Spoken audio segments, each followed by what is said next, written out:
All right, let's dive into this TPV Grand Tour.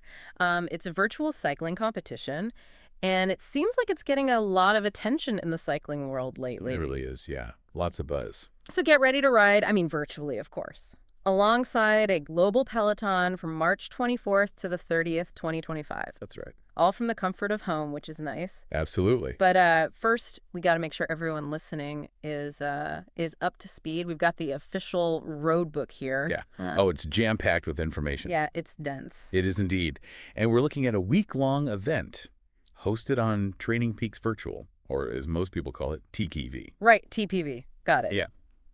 You know, this platform has been making some serious waves in the virtual cycling scene. Yeah, Think of it as like the Tour de France, but with a digital twist. exactly. And speaking of twists, they've really thought this through to make it a global event. Yeah. The competition is split into 4 groups: A, B, C, and D. Each one is aligned with a specific time zone. So no matter where you are in the world, you can compete on a level playing field, which is really cool. That's a key point, yeah. Especially when you consider all the different classifications that are up for grabs. We've got the individual general classification Uh, based on your time accumulated across all 6 stages. yeah. But then there's also the team general classification, where it's the fastest 3 riders from each team. Oh, wow. So that really makes a difference. And let's not forget about the green sprinter jersey Oh, right, of course. and the polka dot climber jersey. So many ways to win. Now, I'm curious about the single pen format they're using. It sounds like they just throw everyone in, regardless of ability, Wow. into the same virtual peloton. Exactly. How do they ensure, fairness? Yeah, that's a good question. Especially with those AI bots that are in the mix? Yeah, well, the bots actually play a dual role. First of all, they help ensure a consistent peloton size. So they're aiming for at least 176 riders at all times. Okay.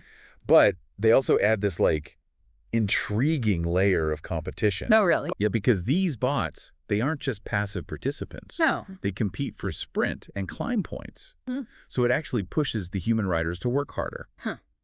It's almost like racing against a swarm of unpredictable bees, That's a great idea. constantly vying for position. Yeah, I like that.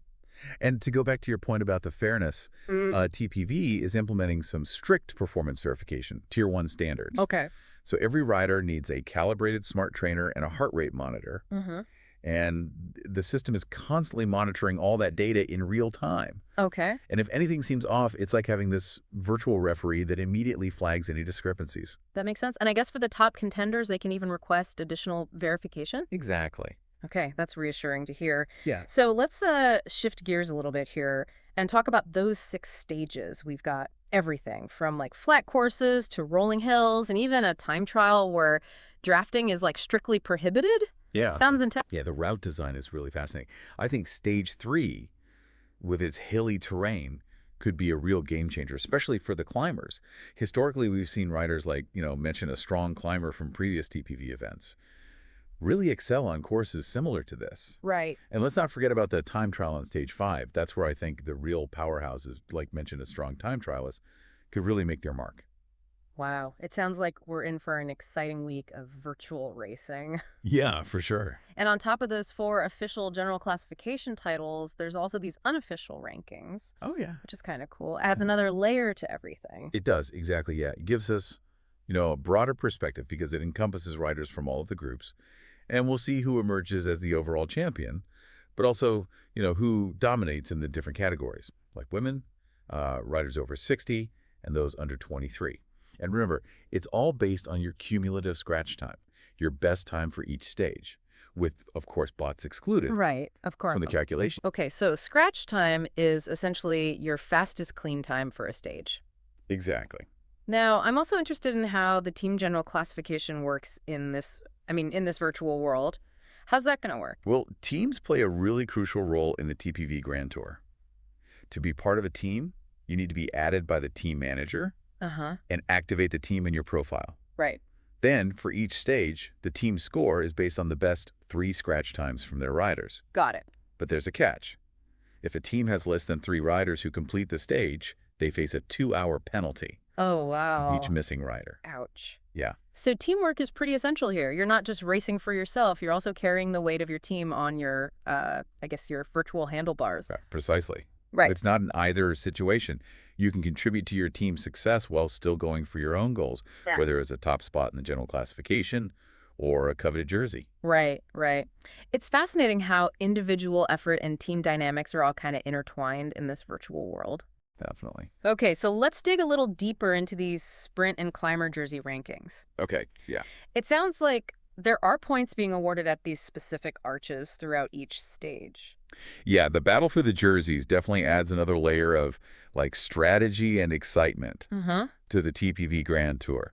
So for each sprint arch, the first rider to cross gets a cool 250 points. Wow. Then it decreases by 1 for each subsequent position. Oh, I see. So, it's not just raw speed. Right. It's also positioning and tactics. Right. Especially with those bots, vying for those points too. Yeah, exactly. So it's not just about being fast, it's about being smart. Exactly. Imagine you're like neck and neck with another rider Yeah. for that green jersey, and then all of a sudden a bot swoops in Oh, no. and steals the crucial points. That's got to be frustrating.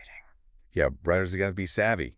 Maybe even gamble on going for smaller sprints, Oh, for fewer bots to maximize their points. now that adds a whole new dimension to the race. I like that. Okay, so what happens if there's a tie, like between human riders for a sprint arch? Well, that's where the general classification time comes into play as the tiebreaker. Okay. Keeps things interesting. Make sure every second counts throughout the whole Grand Tour. That makes sense. Now, how about the climber points? Is that system similar to those sprint arches? It is, but there's one little twist. Okay. So while the scoring is the same, 250 for first and decreasing by 1 for each position, Right. there's a crucial difference with the bots. Okay. How so? If a bot actually outclimbs a human rider and finishes ahead, it steals those points. Oh, wow. Those bots are really shaking things up. They are. It adds another layer of like unpredictability Yeah. and emphasizes how important it is to perform well throughout the entire stage. You Right. can't let your guard down. Right. Even if you think you have a climb in the bag, that bot might just Yeah, could just snatch it away wrench it right from under you. at the last moment. Yeah. It's like having this like phantom rival on your heels the whole time. I like that, yeah. So just to recap for a second, we've talked about the structure of the TPV Grand Tour Right. with its like global reach and time zone considerations. We've looked at the different ways to compete from individual, team, and of course the sprinter and climber jerseys. Yeah, definitely. And we've also looked at all that cool technology that ensures fairness, Right. like the tier 1 verification and the role of the AI bots, which is so interesting. Yeah, they're really a game changer. They really are. And we even journeyed through the different routes, envisioned those epic climbs and that all-important time trial. It's going to be an intense week. It is. But now I think there's like a bigger question that comes to mind.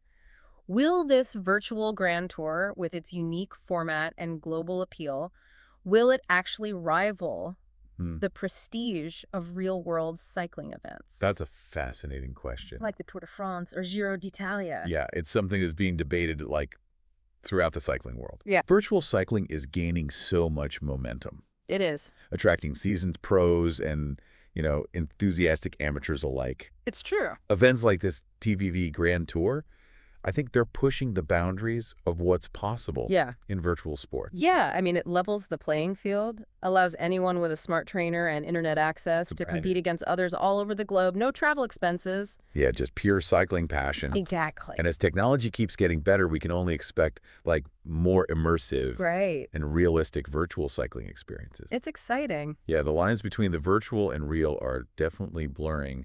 And who knows, maybe one day we'll see these virtual cycling events Yeah. achieve the same recognition as those real-world counterparts. It's an exciting time to be a cycling fan. It is, Whether you're on the open road or pushing your limits in the virtual peloton. for sure.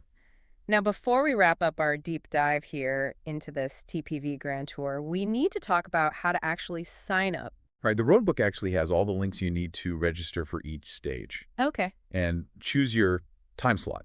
Perfect. With those 4 different time zone groups, Yeah. you can really tailor your participation to your location. Makes sense. And don't forget about those weekend races, Yeah, those are great. offering even more flexibility in terms of time slots. Definitely. But before we get into the specifics of all that, I want to leave you with just a final thought. Okay. Imagine yourself clipped into your bike, sweat dripping, legs burning, as you're pushing your limits alongside a global peloton. Picture those, like, breathtaking virtual landscapes, Mm. the thrill of those sprint arches, Yeah. the grueling climbs, Oh, yeah. and the I camaraderie love of the them. virtual peloton, all pushing towards a common goal. I love it. This TPV Grand Tour, it's an invitation It is. to embrace this like virtual cycling revolution, Yes. to test your limits and Right. experience cycling in this like whole new It's a dimension. whole new world. It Yeah. really is, yeah. A whole new world. So cool. Now let's get practical for a minute. This road book that we keep talking about, Yeah. it's got all those links you need to sign up, Yep. Every single one. each stage, and to pick your time slot. That's right. Okay, so remember those 4 different time zone groups we talked about earlier? Oh, yeah. Very important. So that way you can find a time that works for you, wherever you are in the world. Exactly. Aligned with your location, your schedule. Right. And plus there's the flexibility of those weekend races Yeah. where you can just jump into any time slot. Anytime you want. But before we get into all that, one super important detail. Okay. We got to remember, stage 6. Yeah. That's the grand finale. The It happened on March 30th, so make sure to double check for daylight saving time. Oh, yeah. Good point. You don't want to miss your start time. No, especially after a week of intense virtual training and competition. Exactly. So as we wrap up our deep dive here on the TPV Grand Tour, Yeah. what excites you most about this event? Oh, man. I think for me, it's the technology and the athleticism all coming together. Yeah. Like we're watching cycling evolve right before our eyes. Yeah. These platforms like TPV, they're creating like new ways to compete It's true. and build community. It's incredible, really. A testament to just human ingenuity I love it. and the desire to push our limits. Whether on the road or in the digital world. Exactly. It's an exciting time to be a cyclist. It really is. And this TPV Grand Tour, it's a perfect example Oh, yeah. of how the sport is adapting and thriving in our digital age. Couldn't agree more. So for all you cycling enthusiasts out there, go check out those links. Yeah, explore the road book. Pick your stages and join that virtual peloton. You never know. You might just be the next TPV Grand Tour champion. That's right. That concludes our deep dive into the TPV Grand Tour Roadbook. Hope you enjoyed it. We hope you found it useful and inspiring. And until next time, happy riding. Happy riding, everyone.